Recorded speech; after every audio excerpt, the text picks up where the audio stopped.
¿Cómo están los alumnos de electricidad y magnetismo paralelo 201? ¿Cómo les va, chiquillos? ¿Cómo están? Oye, bueno, espero le haya llegado, espero le haya llegado el correo a todo el mundo y no haya alguien esperándome ahí en la sala de clases porque por la prueba que tenemos en la tarde, yo tengo que tomar la prueba, ¿ya? Yo no alcanzo a venir, porque tengo mi última clase con el 215 y salgo de clase a las 6:10, de tal manera que no podría estar en mi casa y no voy a tomar la prueba en la Santa María, va a salir a las 10 de la noche. Así que todas mis clases hoy día son desde mi casa y así que eso. Oye, tenemos que avanzar en materia. Ese era el compromiso.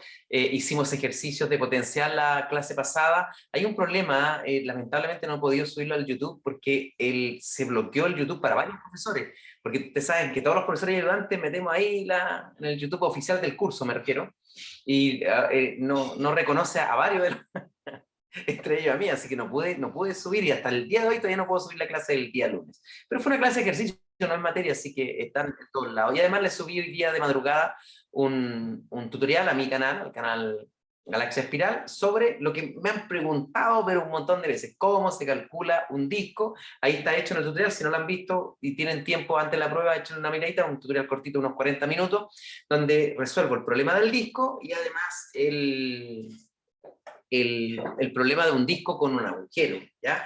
Y además, eso lo saqué de una prueba que tuvimos en la Diego, ¿ya? Habíamos tomado la semana antes la prueba de la Diego. Es un problema que les cuesta mucho a los estudiantes. Se pregunta, ponemos dos cargas, está el disco, mira, tengo la figura aquí, la voy a compartir en pantalla. Fíjate, y tengo la prueba de esto, mira. Deja compartir pantallita. Es un ejercicio que creo yo es interesante. Creo que es este. Ese que está ahí, ¿ya? Entonces, ¿dónde pongo esta cosa? Mira, fíjate, dice, el disco, ese que está ahí, tiene un radio 2B externo y un agujero de radio B. Y contiene una densidad de carga superficial, pero no uniforme, positiva. Y ahí está la función que, deja agrandar esto un poco más, para que no me vean mi escritorio, que es privado, es privado. Entonces, ahí tengo la densidad, ¿ok?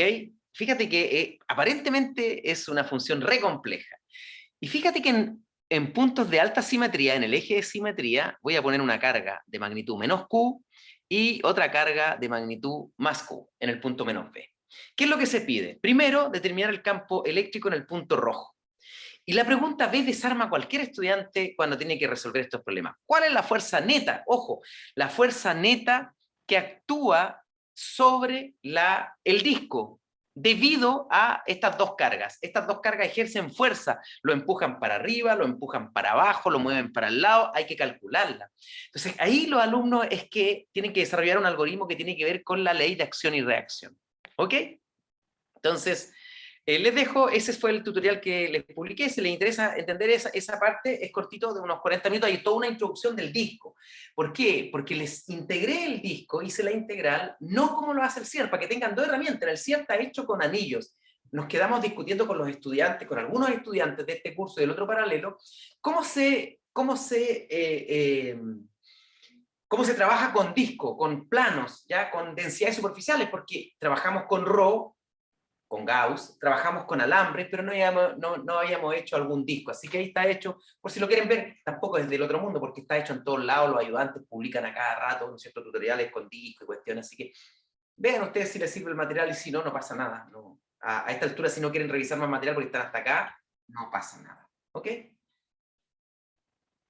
Muy bien, déjame ver algo, es que me molesta la grabación de la clase anterior que está en pantalla y me fastidia. No sé dónde ponerla para que no me moleste.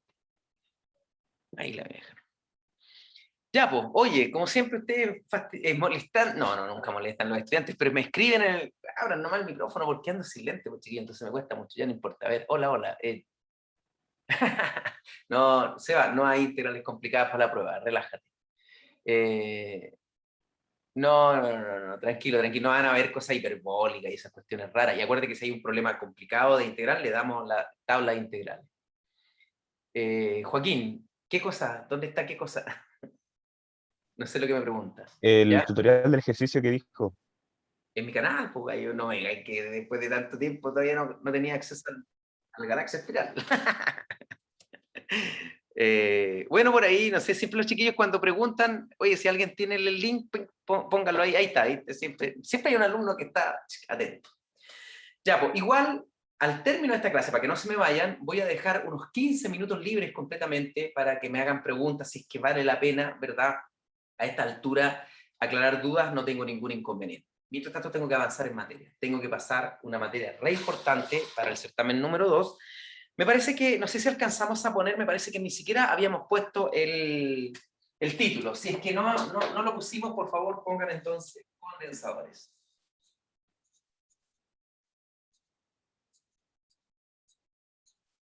Condensadores. ¿Ok? Como título. Entonces, una pequeña... Aquí igual la visión es re pobre acá en esta pizarra, entonces yo les voy dictando lo que estoy escribiendo para que ustedes apunten. Acuérdense que es importante tener un cuaderno con un resumen, ¿ya? Podrían, y sobre todo ahora que las clases no las puedo subir en esta semana, a lo mejor después la van a buscar, ¿dónde está la clase de condensadores? Y a lo mejor ni siquiera va a estar. Ok, un condensador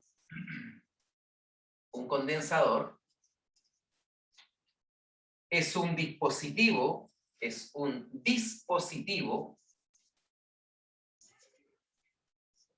de dos conductores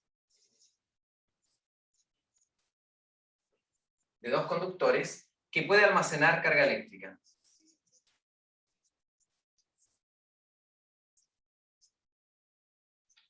Que puede almacenar, le voy a poner carga nomás para no escribir tanto, ¿ya? Un condensador es un dispositivo de dos conductores que puede almacenar carga.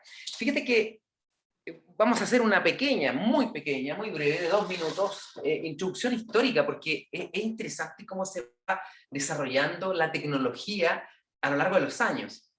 Fíjate que cuando parten los estudios, te estoy hablando, mira, para situarte más o menos, en el siglo XIX en Estados Unidos, por ahí por 1860, poquito antes de, o durante incluso la guerra de secesión que tuvieron los norteamericanos. Esto también se dio en Inglaterra, en otros países desarrollados de Europa. Pero esta historia de los condensadores nace en Estados Unidos por lo siguiente. Se dieron cuenta, vamos a partir nuestro estudio con un condensador, me sirve para hacer la introducción histórica, condensador de placas planas, con subtítulo, condensador de placas planas. Voy a hacer un dibujo, un esquema más que lo voy a hacer allá arriba.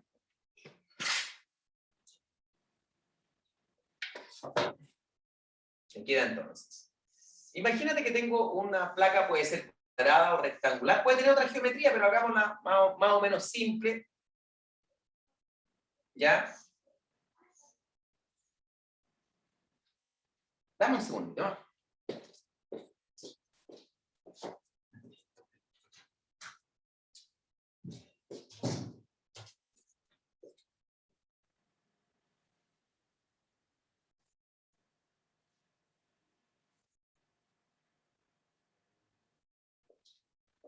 Dos placas separadas una distancia D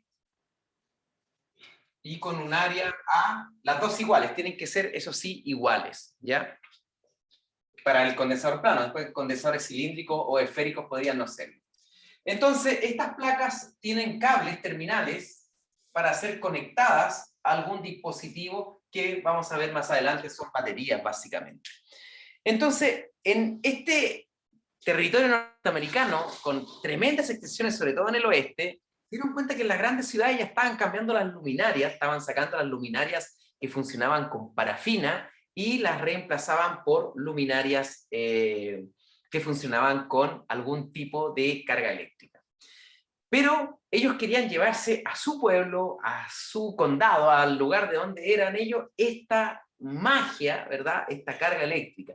Y empezaron a crearse diferentes dispositivos y se dieron cuenta que este era uno de ellos. Si yo conectaba a un generador de Van de Graaff, ¿qué es un generador de Van de Graaff? Simplemente un objeto que está rozando una superficie para arrancarle carga eléctrica, ¿ya? Básicamente, por ejemplo, se hacen en ese tiempo, correas de cuero, yo le doy vuelta a un sistema de manivela para que la correa de cuero vaya pasando, una correa sin fin, ¿verdad? Pasa a alta velocidad, y arriba le pongo una escobilla, así como una escobilla de dientes, pero de acero, ¿ya? Cosa que a medida que va pasando esta correa de cuero, ¿verdad?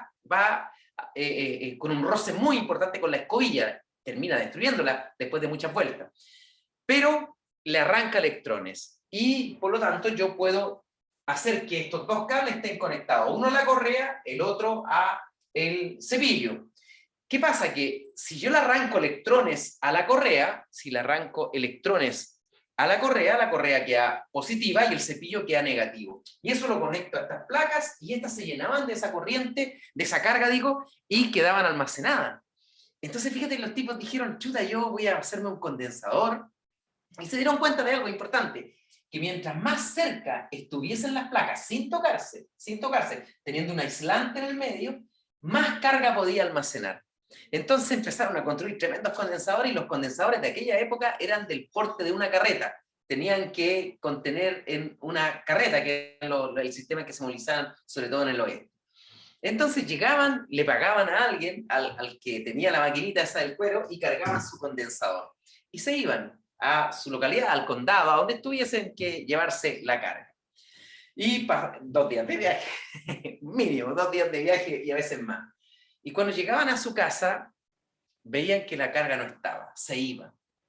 Entonces, otros que vivían más cerca, que vivían a la vuelta, rápidamente al otro día guardaban, tenían la carga, y al otro día no lo habían usado, ya no tenía carga.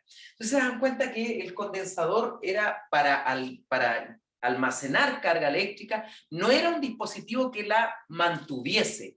Se podía cargar, pero perdía esa carga.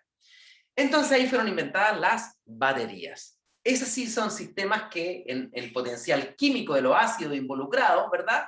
Y de los metales involucrados, se puede almacenar carga y tú la puedes llevar prácticamente sin perder. Igual tienen un tiempo en que finalmente se descargan. Si tú te compras, vas al Home Center y te compras una batería de estas comerciales, estas baterías cualquiera, de marca o de estas baterías más económicas, y la traes a la casa y no la cambias, y tú dices, la voy a tener de reserva por si alguna vez quedo en pana de batería, y no la usaste en 2 años, seguramente esa batería está descargada. Ahora, ¿qué hacen las empresas con el stock de batería? Las cargan, ¿ya? Están nuevas, así que cada cierto tiempo la van cargando y la mantienen en stock siempre cargada, cosa que tú la compraste y está cargada al voltaje nominativo. Muy bien, pasó el tiempo, entonces dijeron, bueno, los condensadores se fueron, no los queremos, no sirven para nada, y se olvidaron de ellos hasta 100 años después, en 1950 y algo, 1960, con la revolución de los computadores. Cuando se hicieron los primeros computadores, los transistores, los diodos, se hacían con tubos, igual como las ampolletas antiguas, de alto vacío. Y ahí se hacían entonces los dispositivos. Un transistor era como una ampolleta así, que tenía que calentarse para funcionar. Y por lo tanto tú prendías el computador y 3 horas después tenías que venir a hacer el primer cálculo cuando ya estuviesen los tubos calientes. Se quemaban, se perdían los cálculos, qué sé yo.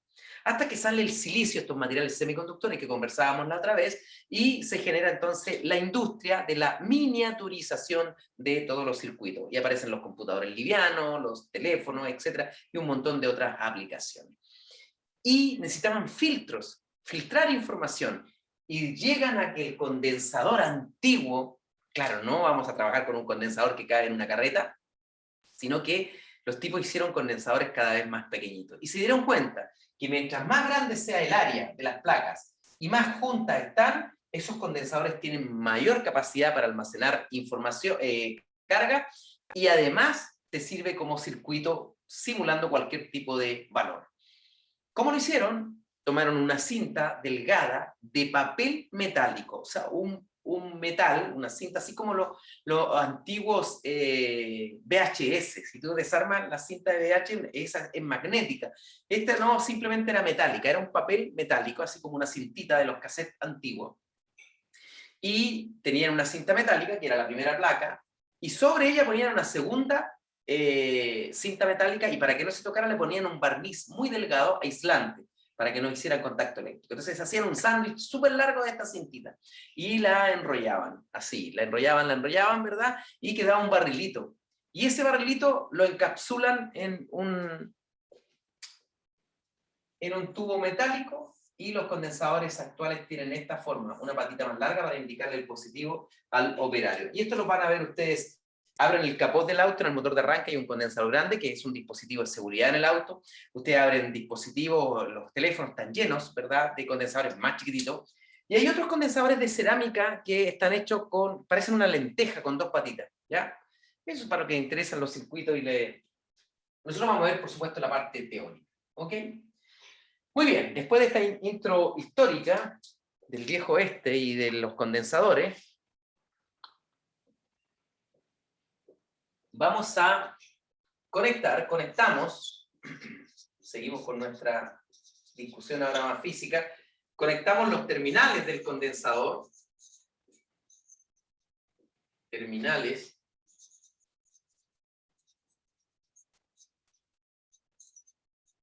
del condensador a una batería.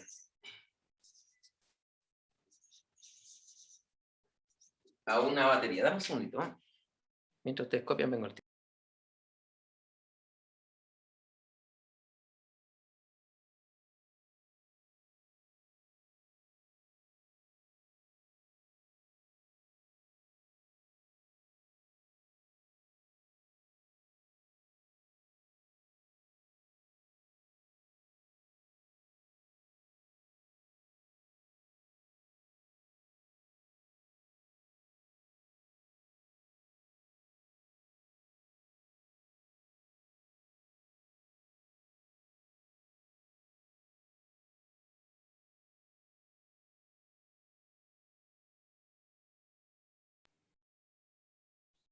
Seguimos.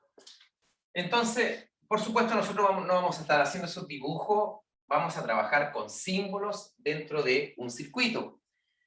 Pero la batería, ustedes más o menos la ubican, está hecha así en el CR-Semansky, ¿no es cierto? Una cajita que es una batería con un borne positivo y un borne negativo. Entonces vamos a conectar nuestro condensador a esta batería, nuestras plaquitas, ¿verdad?, que están separados una distancia. Eso es lo que vamos a hacer. Entonces, símbolos. Eso que está representado en ese esquema, en ese dibujo, ¿verdad?, lo vamos a llevar a la parte de símbolos. Esto no se ve bien, voy a exagerar el tamaño del borne para que se vea el positivo y negativo, ¿ok?, de la batería. Positivo y negativo. Entonces, los símbolos. A medida que avanzamos en el capítulo de circuito, vamos a ir agregando a estos símbolos más situaciones.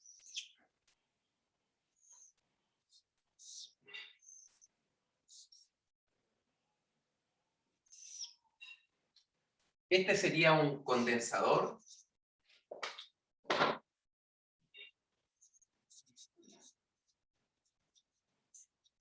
Condensador, batería, y este es un cable que no tiene ninguna letra para determinar. Ah, mira, yo lo voy a poner con rojo, uno no acostumbra a poner esto, yo lo voy a poner por primera vez simplemente para orientarlo. Se parece mucho el símbolo de la batería al símbolo del condensador, sin embargo, en la batería hay polaridad, hay un borne positivo y hay un borne negativo. Entonces, este positivo y este negativo. ¿Ok? Entonces, nosotros ya de ahora en adelante no vamos a poner más ese más y menos, pero tenemos que acordarnos porque la batería puede estar girada para el otro lado. Lo importante es que la patita más larga, fíjate que se parece al símbolo del condensador, pero la pata más larga es el borne positivo de la batería. ¿Estamos de acuerdo? Ok. Eso significa que este mismo circuito que está en la pizarra, en el lado izquierdo, ahora ya no con el dibujo real, entre comillas, eso tampoco tiene mucha apariencia real, es un esquema que con buena voluntad se interpreta como un dibujo. No sé, no soy muy buen dibujante. Entonces, se convierte en este circuito simbólico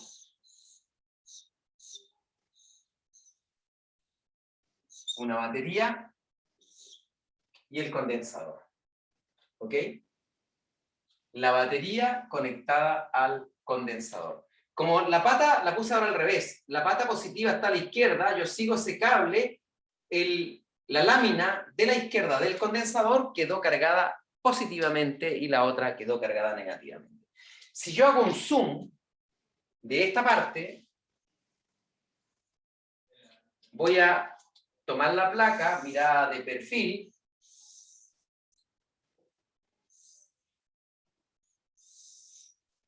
me queda así. Aquí se me va a generar un campo eléctrico entre las placas. No me interesa el campo que se genera fuera de las placas porque todo para mí, desde el punto de vista del circuito, ocurre al interior. Entonces, este lado es positivo, tiene carga positiva, y este lado es negativo. Entonces, va a depender de cada condensador, ¿verdad? Cuánto puedo almacenar de carga, cuántos coulombs de carga puede almacenar. Lo importante es que en el lado izquierdo, si almaceno más Q, en el lado derecho tengo exactamente la misma cantidad, pero con signo negativo. O sea, un condensador tiene la misma densidad superficial de carga en ambas placas, solo que con signo cambiado. ¿Ya? Sí, exactamente, Alberto. La batería, más adelante la vamos a ver, es una fuerza electromotriz, que es lo que dice Alberto en el chat, ¿verdad? Pero ahora en este minuto simplemente es un voltaje, es un potencial, porque lo único que conocemos hasta este minuto es un potencial. ¿Qué pasa? Que más adelante tenemos que ver resistencia interna de una batería, y ahí aparece el concepto de FEM, ¿ya? Así que, mientras tanto, es un voltaje. Imagínate, sacaste la batería del auto, tienes 12 volts disponibles, ¿ya? Entre el positivo y el negativo. Y si fuese una batería chiquitita de estas de la casa, 1.5 volts. ¿Ok? O sea, no pasa nada.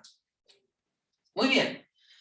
Entonces, ¿qué es lo que vamos a hacer hoy día? Vamos a calcular ese campo eléctrico y nos sirve de repaso por la prueba. Dije, ¿cómo oriento la clase? Sin perder clase, pero ayudándole a los chiquillos en caso de que aparezca algo con un plano. Con un plano. Veamos cómo lo vamos a hacer. Entonces, primero, se define...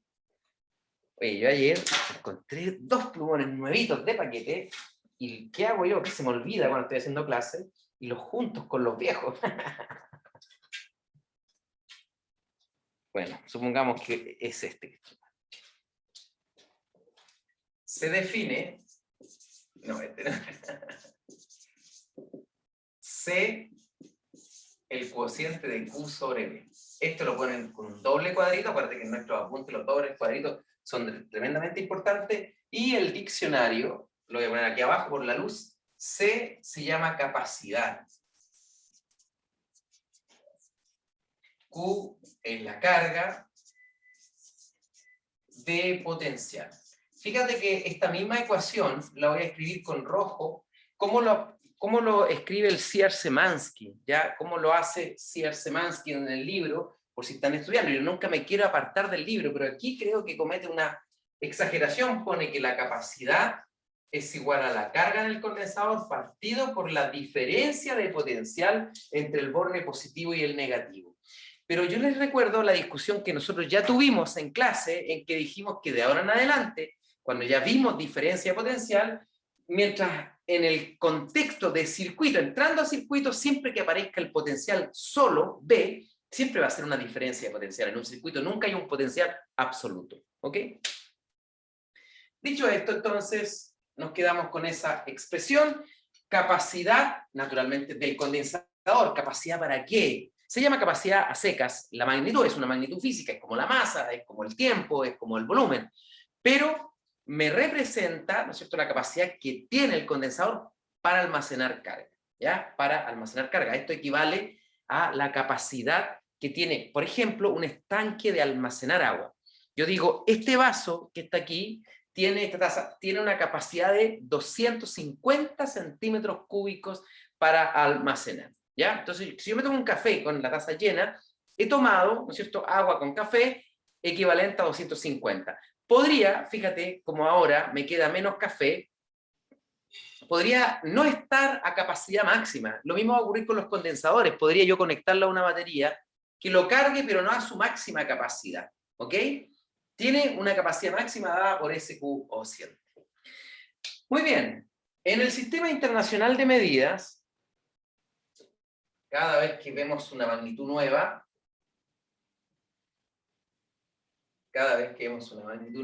nosotros hacemos lo siguiente. En el sistema internacional, la capacidad va a ser el cociente.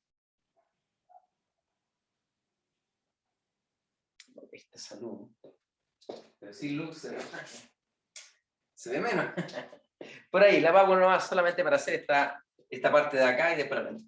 Sería, fíjate, el cociente entre carga y potencial. Y por lo tanto es Coulomb partido por volt. Y esta unidad en el sistema internacional recibe un nombre especial, se llama faradios. ¿Ya? Faradios. Viene, en realidad, no existe porque viene del apellido Faraday, que es el físico, nosotros vamos a estudiar más adelante una ley de Faraday tremendamente importante, y se, de alguna manera, ¿cómo lo puedo decir?, españolizó el término a faradios, ¿ya? Y no hay problema de anotarlo como faradio, pero a nosotros nos interesa más el símbolo, que va a ser una F, ¿ya? Entonces, un faradio de capacidad de un condensador no es otra cosa que un Coulomb por volt, ¿ok? Cuidado, aquí chiquillos, no, por eso que preferí poner aquí con palabras Coulomb, aquí ya lo pongo con unidades, porque cuidado, C mayúscula es capacidad, C mayúscula como unidad de medida es Coulomb, esta es magnitud física, es como la M de masa y M de metro. Uno dice, oye, profe, mire, yo tengo en una ecuación 3M, masa, metro, mili, por ejemplo, milisegundo, milímetro, qué sé yo.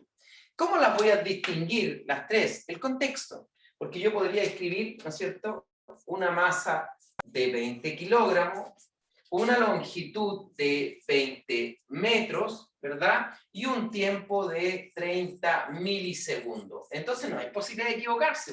Aquí M es una masa, aquí M es metros, y aquí M es el prefijo mili de la milésima parte de un segundo, ¿ya?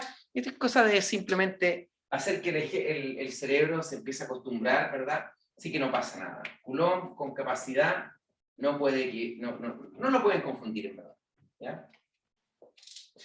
Esta pizarra no la usaba hace rato ya que no hacía clase aquí en la casa, entonces se pega. Y la que cometí tenía 110 antes, la limpié con un líquido, quedó limpiecita, pero ahora no la puedo borrar. Voy a tener que hacer un tutorial de YouTube. ¿Cómo borrar una pizarra? Ok. Esta magnitud física se definió con los primeros condensadores para almacenar carga. Y resulta que pasó a ser una magnitud física demasiado grande, ¿ya? Y por lo tanto, los condensadores comerciales se escriben en micro generalmente, ¿ya? Un microfaradio sería 10 a la menos 6 faradio, un nanofaradio 10 a la menos 9. Esos son valores. También hay milifaradio, pero ya milifaradio es una cantidad más o menos grande. Le cuento eso por si alguien quiere hacer algún circuito, qué sé yo, para controlar la puerta de su casa, o quiere hacer alguna... No sé si tú vives solo, pero si vives solo una casa inteligente, si no tu pieza inteligente, y tú puedes hacer circuito como buen ingeniero, y jugar un poco con eso, porque aprendes, ¿verdad? Y aprendes y además resuelves un problema como un buen ingeniero, ¿ya? Un problema práctico. Se ve horrible, ¿ya? Pero bueno. Sigamos.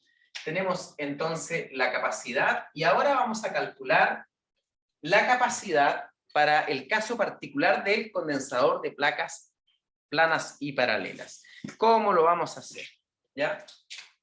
Porque fíjate, la capacidad que se define como carga por potencial, finalmente no puede depender de a qué tipo de batería va a estar conectada, sino que no puede ser la carga ni el potencial, debiese depender de la configuración geométrica, de las propiedades geométricas de tu condensador, cuánto vale el área, cuánto vale la distancia. Y eso es lo que vamos a hacer ahora entonces. Para determinar para determinar C, capacidad,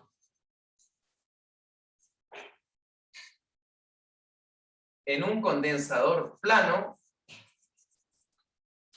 coma, calculemos el campo al interior.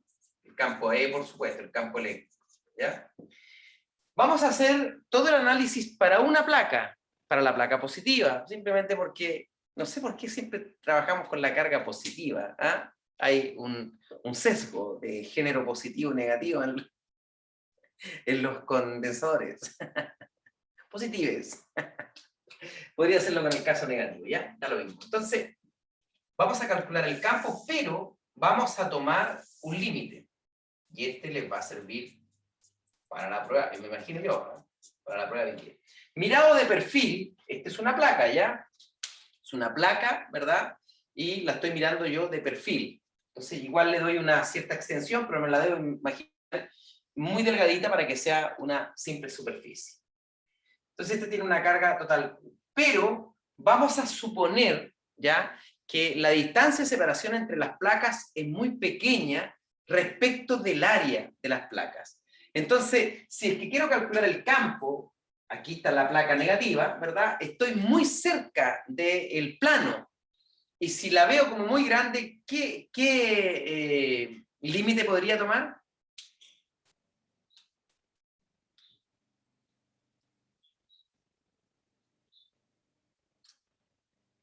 Cuando yo estoy considerando que tengo un plano y estoy muy cerca del plano, ¿cómo se ve ese plano? ¿Infinito? Muy bien, un plano infinito. Ese es el límite que voy a usar, ¿ya? Lo voy a fundamentar acá. Si D es mucho menor que el área, tengo que ponerla en raíz porque el área tiene metros cuadrados, no los puedo comparar, que la raíz de A, entonces puedo considerar un plano infinito, ¿ok? Y si quiero calcular el campo eléctrico, viene aquí a mi mente el señor Gauss. Ah, me voy a dar una superficie de Gauss que encierre parte del plano, que ahora es infinito, ¿verdad? Porque para usar Gauss se tiene que cumplir un poco lo que le preguntábamos en uno de los controles. El campo en una o en todas las superficies tiene que ser, para que me sirva Gauss, constante en magnitud y siempre paralelo a el elemento de S de superficie, ¿ya? Por eso te decía que esto es el repaso de Gauss. Voy a hacer un dibujo tridimensional de esa estructura, porque si alguien dice, profe, ¿qué tipo de superficie de Gauss está dando? Habíamos trabajado con cilindros, habíamos trabajado con esferas. Bueno, esta vez me voy a dar un paralelepípedo. Fíjate que, mira, voy a dibujar primero el paralelepípedo, porque aquí me cuesta un poquito.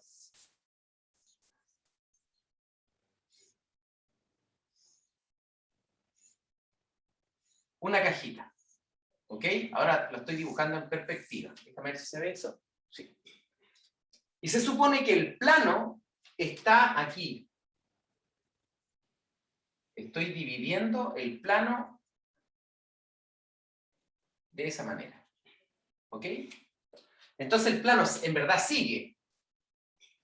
Este sería el plano real en negro, ¿ya? Entonces si yo, este plano que está acá, no sé si lo logran visualizar ustedes, tengo la caja. Si dibujo el plano para todos lados, voy a finalmente a ensuciar el dibujo. Entonces, si ahora yo lo miro de perfil, estoy viendo esto. Tengo el plano, ahora sí lo puedo hacer largo acá, y estoy viendo estas líneas de esa pared que está ahí, ¿verdad?, en mi superficie de Gauss. ¿Cuántas superficies tiene el paralelepípedo de Gauss?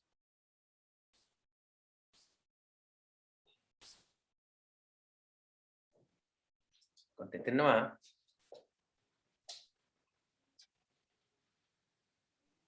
Profe, ¿qué había preguntado? Lo siento, no escuché bien. No te preocupes. Cuántas superficies tiene esa superficie de Gauss? El paralelepípedo. 6. Sí, exactamente. Tiene 6, ¿no es cierto? Las 6 paredes de un dado, si fuese un cubo, y si fuese un rectángulo, tiene el piso, el techo y las 4 paredes. Y el campo, y esta es pregunta de prueba, yo sé que están estudiando para la prueba y están esperando que llegue la ronda de preguntas. Nadie está pescando mucho los condensadores, pero esto les sirve.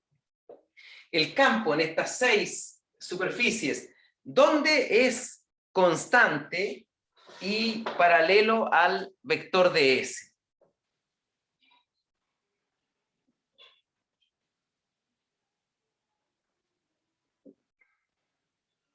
En las tapas. Claro, cuando te refieres a las tapas, yo me imagino que son las 2 tapas, esta y esta, ¿no es cierto? Vamos a llamarle tapas como dices tú. ¿Qué me contestó la Daniela?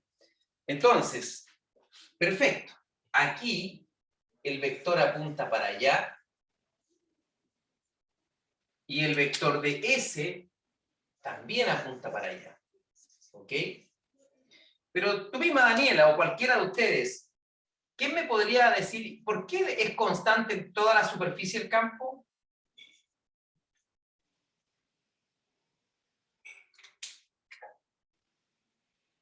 ¿Por qué?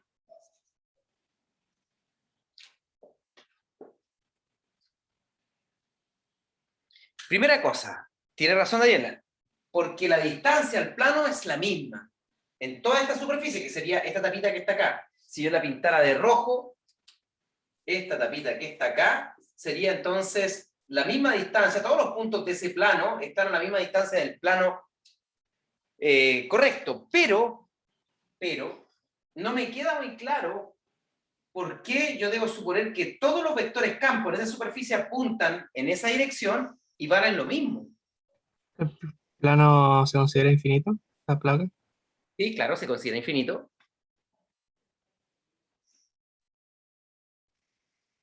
¿Y qué pasa si es infinito? ¿Por qué entonces constante?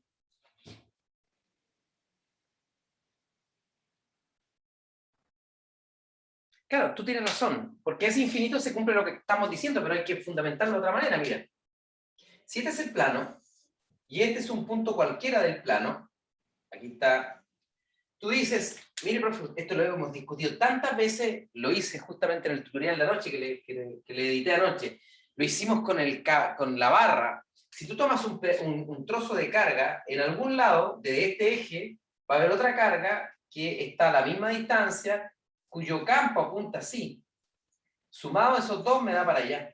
Como es infinito, como llega para arriba, llega para abajo, no importa esta línea, siempre el campo va a apuntar para allá porque se va a satisfacer siempre lo que acabo de decir, que va a haber se contrarrestan 2 porciones del plano que sumados me dan para allá. Esto solo ocurre con un plano infinito, ¿ya?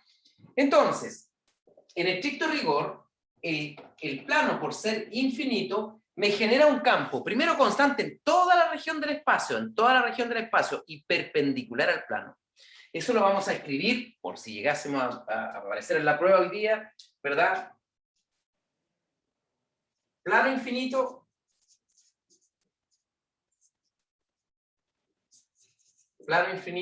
implica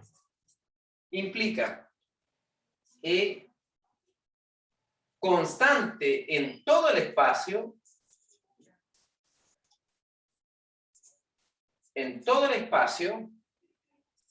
y perpendicular al plano.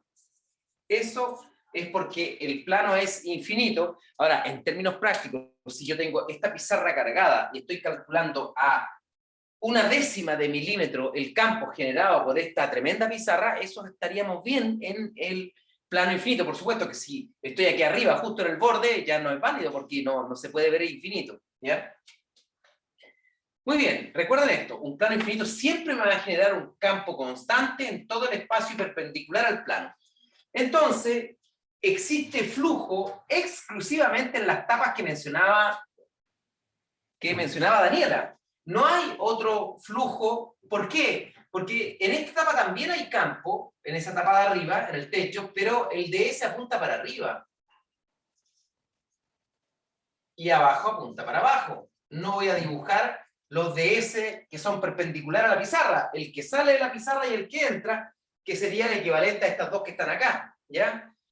También son perpendiculares. Luego, solo en dos tapas tengo un campo distinto de cero, ¿ya? Solo en dos de las tapas. Entonces, voy a calcular, ¿ya? Debido a que E punto de S es igual a el campo en módulo por el de S por el coseno del ángulo que ambos forman, en 4 caras del paralelepípedo ese ángulo es 90 grados, ¿ya? En 4 de las caras el ángulo es 90.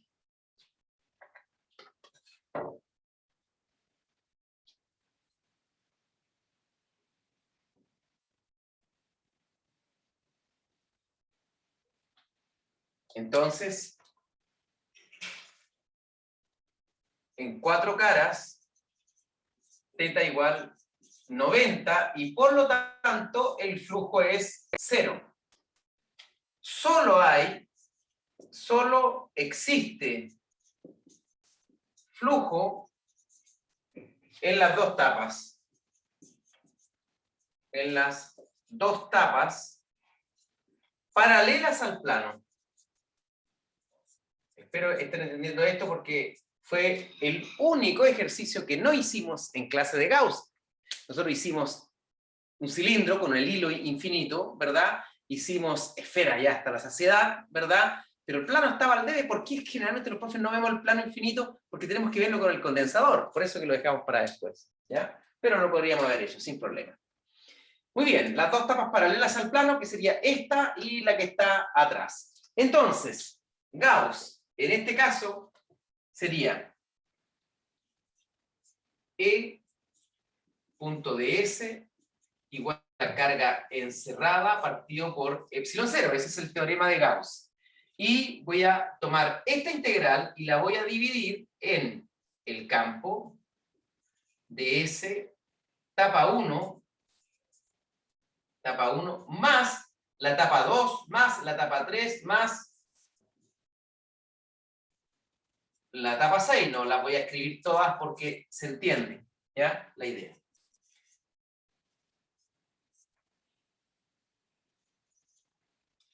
Y a esto le voy a llamar A' para no confundir con el A del condensador. A' es el área de la tapa que queda perpendicular. Alguien podría decir, oiga, profesor, ¿sabe qué? Yo vi este cálculo, pero lo hicieron con un cilindro. El cilindro, en este caso, ¿verdad? Estaría atrapando, este es el cilindro, atrapando el plano así. De tal manera que las tapas del cilindro serían estas dos caras que son donde hay flujo, y el manto completo, como el campo es paralelo al manto, el manto tiene el ds para arriba, 90 grados también. Así que sí se puede hacer con un cilindro, ¿verdad? Pero con las tapas paralelas al plano infinito. No se puede hacer con una esfera, bajo ningún punto de vista, porque la esfera me sirve solamente cuando tengo simetría esférica y el plano no tiene simetría esférica, claramente. Muy bien, entonces, dos de estas tapas dijimos ya, aquí puse el número romano, aquí no, entonces seamos consecuentes. Tapa 1 hasta la tapa 6, vamos a suponer que la tapa 1 y la tapa 2 son las donde hay flujo y en la otra no lo hay. Y el campo es constante, paralelo al de ese, así que lo puedo sacar de la integral sin problema. ¿Cómo nos va a quedar? Entonces, E integral de ds más E integral de ds,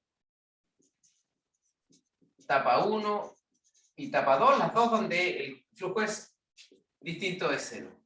Carga encerrada partido por epsilon 0. Estas dos son iguales y la superficie era A', así que me queda 2 veces E por A' igual a la carga encerrada partido por epsilon 0. Entonces,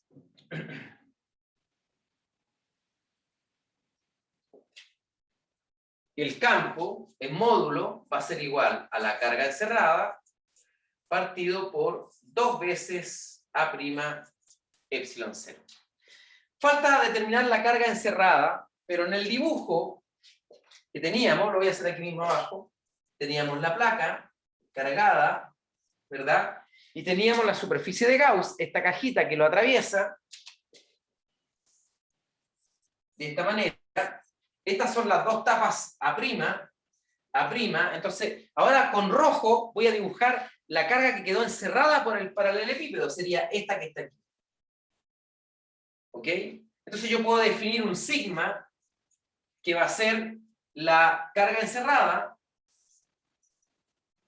partido por el área, que en este caso también es A', porque es el área del paralelepípedo, la proyección del paralelepípedo en esa parte. Así que la carga encerrada vale sigma por A', y llegamos a esa ecuación famosa del campo al interior.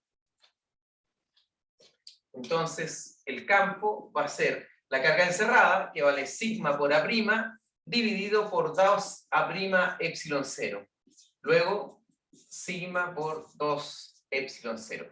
Y este es el campo generado por un plano infinito. ¿Ok?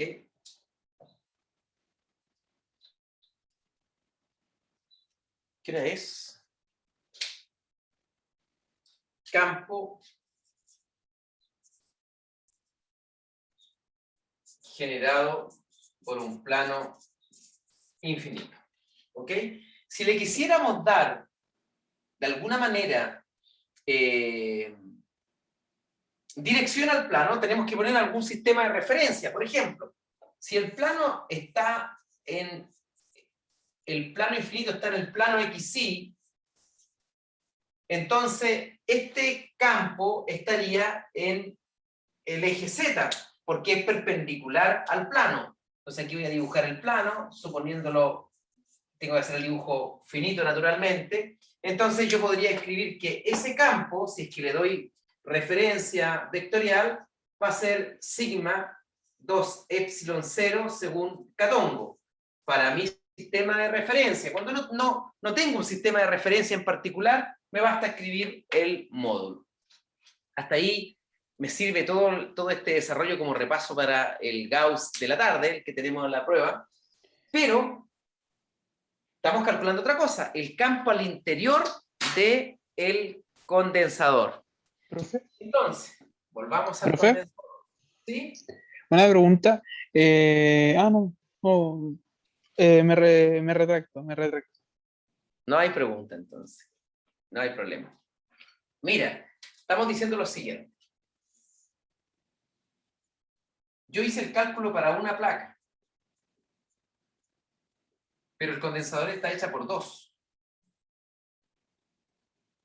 Entonces, en una región no vamos a hacerla para el lado negativo porque el resultado es el mismo, solo que la placa negativa tiene un campo entrando hacia ella. La positiva sale de la placa positiva, en el caso de la negativa entra, como cualquier objeto cargado, ¿no es cierto? Una esfera cargada positiva, el campo sale. Si la misma esfera tiene la misma carga, pero con signo contrario, negativa, entonces el campo tiene la misma estructura matemática, pero apuntando hacia adentro. ¿Cómo lo hicimos en clase? ¿Se acuerdan que por ahí, cuando vimos los metales, los conductores, pusimos una carga negativa justo en el centro? ¿Se acuerdan? Muy bien. Entonces, voy a tener un campo, lo voy a poner así, en símbolo, E+. Y voy a tener en azul un campo, pero dado por la placa negativa, que también apunta para allá, y en magnitud vale lo mismo. El campo positivo es sigma 2 epsilon 0. El campo negativo en magnitud, sigma 2 epsilon 0. Así que el campo total va a ser el campo más el campo menos, y por lo tanto esto va a ser sigma partido por epsilon 0, pongamos aquí un eje, el eje X, por ejemplo, según Itongo. Y hemos determinado entonces, aquí puedo poner la placa en 0, aquí lo puedo poner en D, y hemos terminado entonces de calcular el campo al interior. Me va a servir para calcular, lo voy a hacer la próxima clase, ya sería el otro miércoles, porque el lunes es feriado.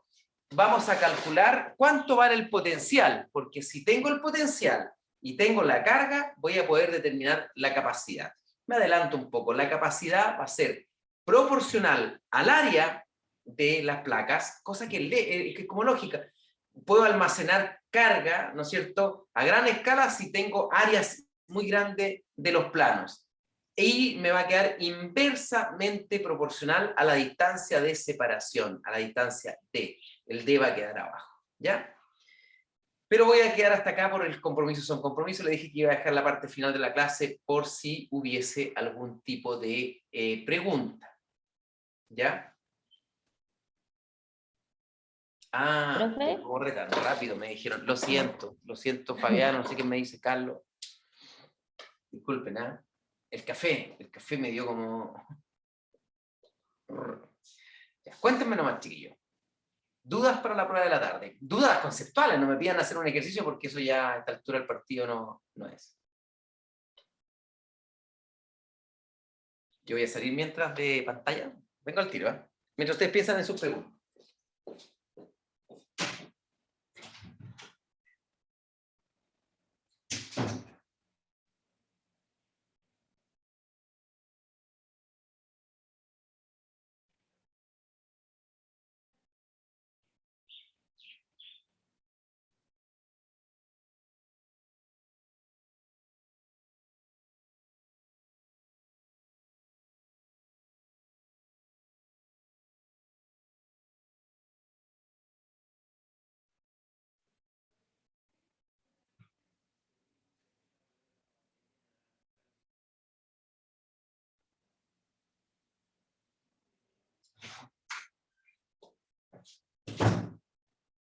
Ya, ¿pensaron las preguntas, chiquillos? Cuéntenme nomás.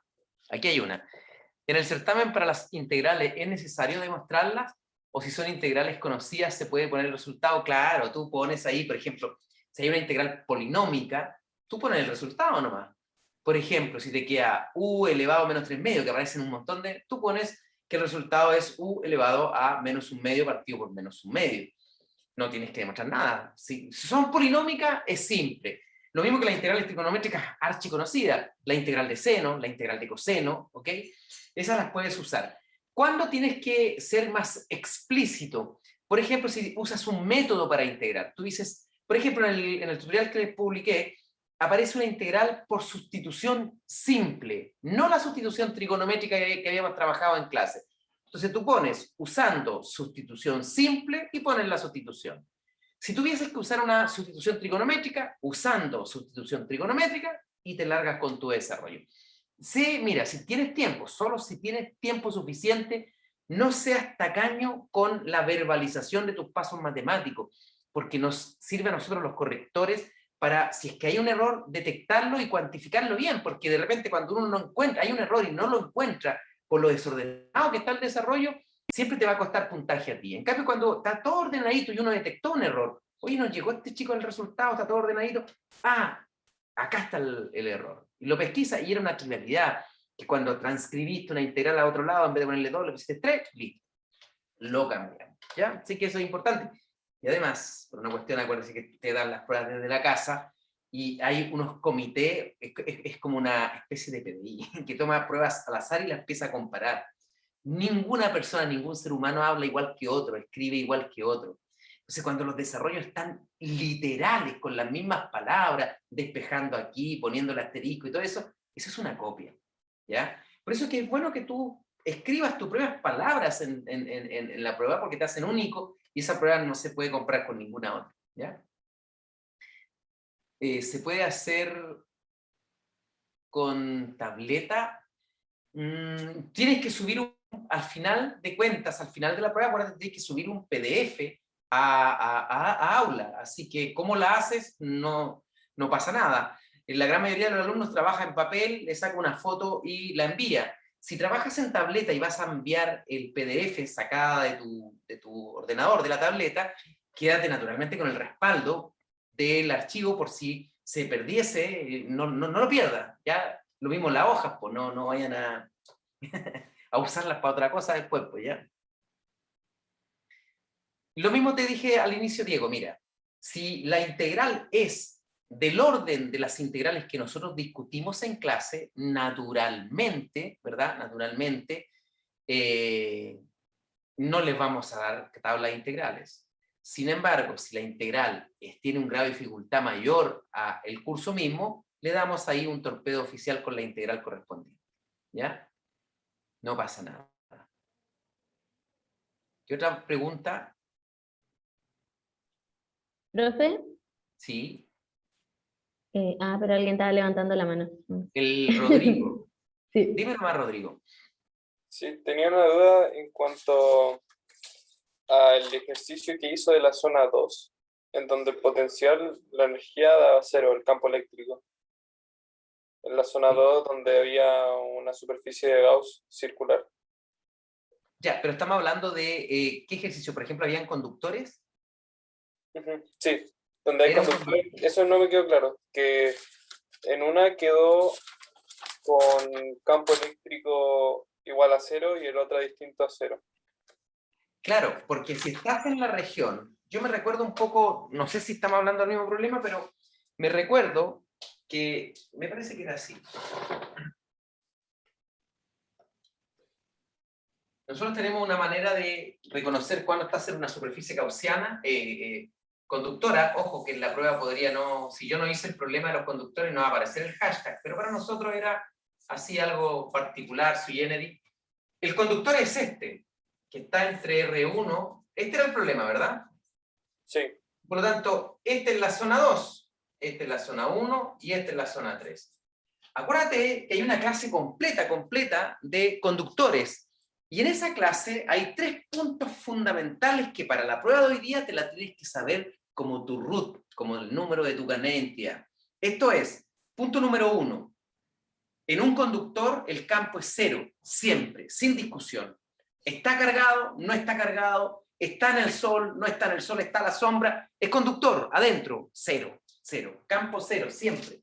¿Ya? Y tú lo justificas en una prueba diciendo conductor eléctrico, campo cero. Punto. ¿Ok? Y por lo tanto eso es así. Ese era el punto número 1. 2. Si el conductor está cargado, si el conductor estuviese cargado, esas cargas fluyen a las superficies, se van a las superficies disponibles del conductor. En este caso, este es un cascarón, lo voy a pintar como lo pintamos en clase de azul, ¿verdad? Así fluye a la superficie externa y a la superficie interna. Y tercero, el potencial eléctrico en un conductor es constante. Si tú calculas el potencial en una interfaz, en R2, por ejemplo, ese potencial que tú calculaste es el mismo en todo el conductor. Por lo tanto, esos 3 puntos son como materia, como puntos que tú debieras saber y aplicarlo en la prueba, no hay nada que calcular. Ahora, tú después te das una superficie de Gauss, pero para hacer otra cosa, ya con el conocimiento que el campo es cero, tú te das una superficie de Gauss porque ese conductor estaba cargado y te pide cuánto vale la densidad de esta carga que se deposita en la cara interna. Y tú dices, bueno, si el campo es cero, el flujo de campo a través de mi superficie de Gauss también tiene que ser cero.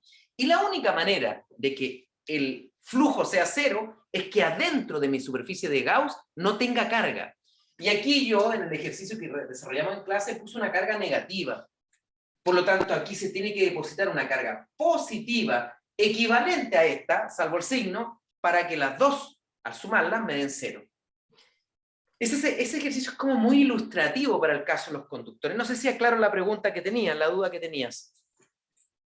Sí, sí. En el caso de que no sea un conductor, No, ocupamos... pues si no es un conductor, tú tienes que pensar que si es que está cargada ese cascarón, este mismo problema, pero no es un conductor, y está cargado, te tienen que dar primero la función de distribución de carga, es decir, cómo está cargado. Supongamos que esa distribución sea una constante. En cualquier parte tiene la misma cantidad de carga. Ahí el campo es distinto de cero, sí o sí, porque siempre te va a quedar carga encerrada distinta de cero.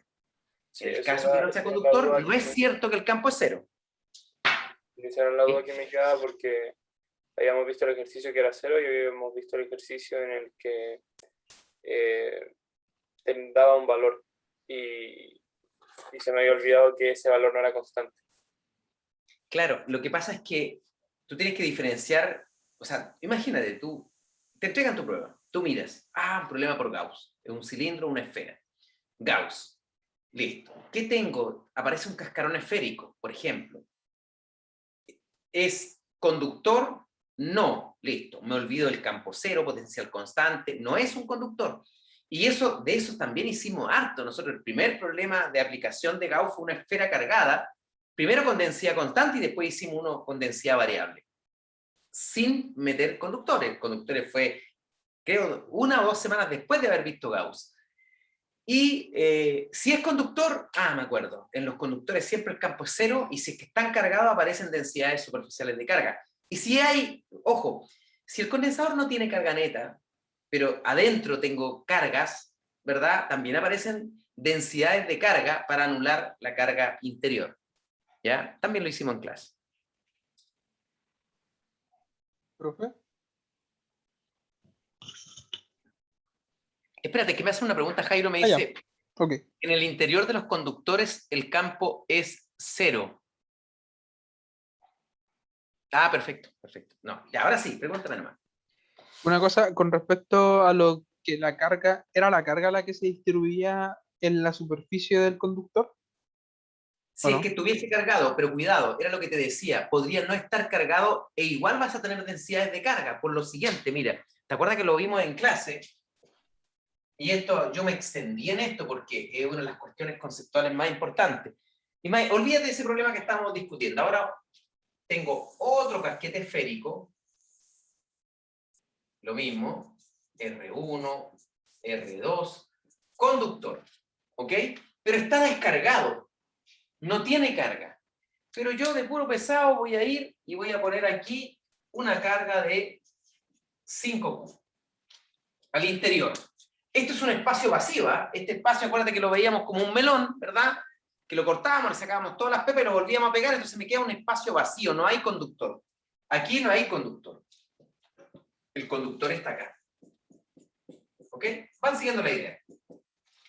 Entonces, este conductor está, de alguna manera, descargado, no tiene carga, pero yo sé que el campo al interior de él es cero.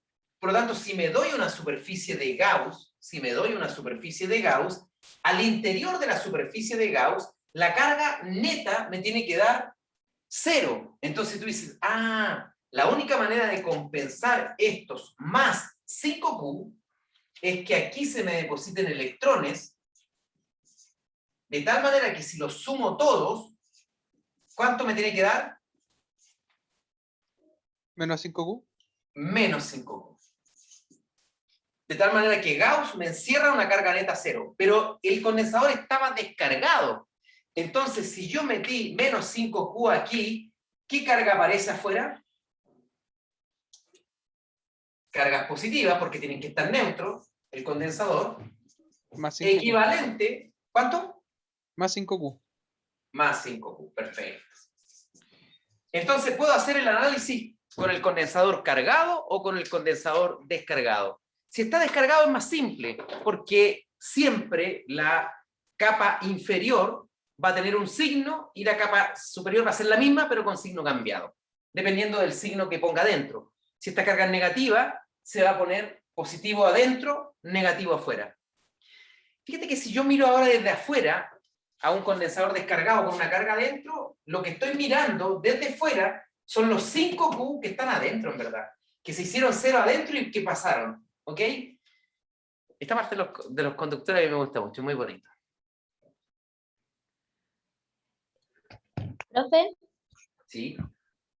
es que en el temario aparece algo de energía. ¿A qué se refiere eso? ¿La Oye, yo energía mira, del me campo o preguntaba la también por energía de correo qué? un estudiante, bonita, o sea, buena la pregunta porque me sirve para entender algo. Mira, nosotros definimos el potencial, y tienen que revisar esa clase, por favor, porque se los dejé de tarea, les puse, leer el concepto, el ejercicio de energía. El potencial se definió en clases como el cociente entre la energía potencial eléctrica en función de la carga. Y esta energía, lo copiamos en clase, ustedes pueden revisar su apunte, es la constante, la carga 1, si es que hay dos cargas, la carga 2, partido por R. ¿Ok? Y si divido por una de estas dos cargas, te queda el potencial de una carga, ¿no es cierto?, puntual. El potencial es el cociente entre la energía y Q, la carga de prueba.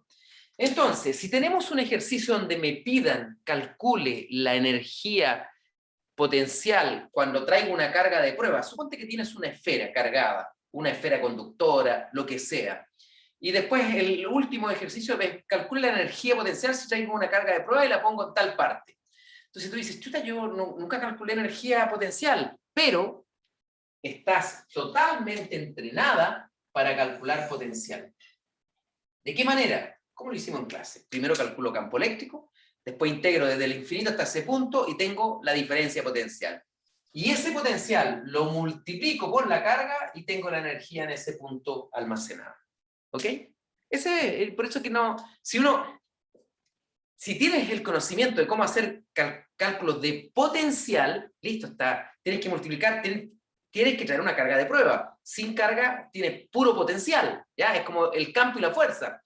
Tú dices, profe, ¿me pueden preguntar fuerza? Claro, pero tenéis que calcular campo para determinar la fuerza. Calculáis el campo y después multiplicáis por la carga, como el ejercicio este del disco que vimos al inicio de esta clase, ¿ya? Gracias, profe. Sí, pues, sí, Michael, depende de dónde tú pongas. ¿Por qué? Porque, mira, vamos a suponer, te voy a poner un ejemplo, vamos a trabajar solo en el eje X, solo en el eje X, ¿ya? Resulta que la energía despejada de esta ecuación va a ser la carga por el potencial. Si el potencial depende de la posición en X, eso significa con carga constante que la energía va a tener que ser también una función de X. Por lo tanto, te pueden preguntar por la energía en cualquier parte, suponiendo que tengas un problema solo en el eje X, para que me entiendan la idea. Te dicen, mire, la energía cuando X vale D, cuando vale 2D, cuando vale 3D o cuando vale 5 metros, lo que sea. Yo decía, fácil, calculo el potencial en ese punto y lo multiplico por la carga. Y tengo la energía en ese punto. Y si me dicen, calcule la energía potencial en todo el espacio, fácil, calculo el potencial en todo el espacio. Es decir, calculo la función como lo hacíamos en clase. ¿Se acuerdan que calculábamos el potencial por zona? En la zona 3, en la zona 2. Y si ahí yo multiplico por una carga de prueba, tengo la energía potencial en esa zona. ¿Ok? Que va a depender de R. Y déjame sacar una cuenta. 2:15. Ya terminó la clase, pues, chiquillos. Estaba sacando la cuenta. Ya, oye, quédense tranquilo. Yo igual tengo una clase después de 215 de mi otro paralelo, si quieren entrar, pero voy a hacer exactamente lo mismo que hice ahora. Tengo que introducir los condensadores y voy a abrir en los últimos 10, 15 minutos de clase para preguntas, pero ya estamos a 10 minutos de la clase. Yo creo que no va a llegar ninguno del 215, creo yo, porque el 13-14.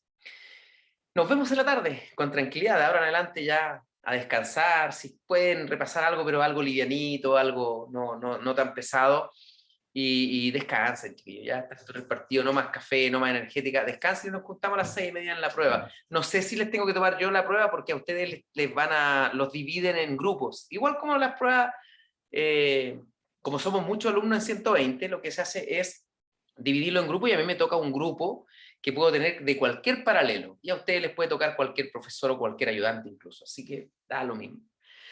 Ya pues, chiquillos, nos vemos. Que tengan un buen almuerzo y nos vemos en la tarde. Chao, chao. Vean el Galaxia Espiral, ahí está el disco. Para los que tengan dudas con el disco, ¿ya? Si no tienen dudas, no vean ni una cuestión. Chao, chao.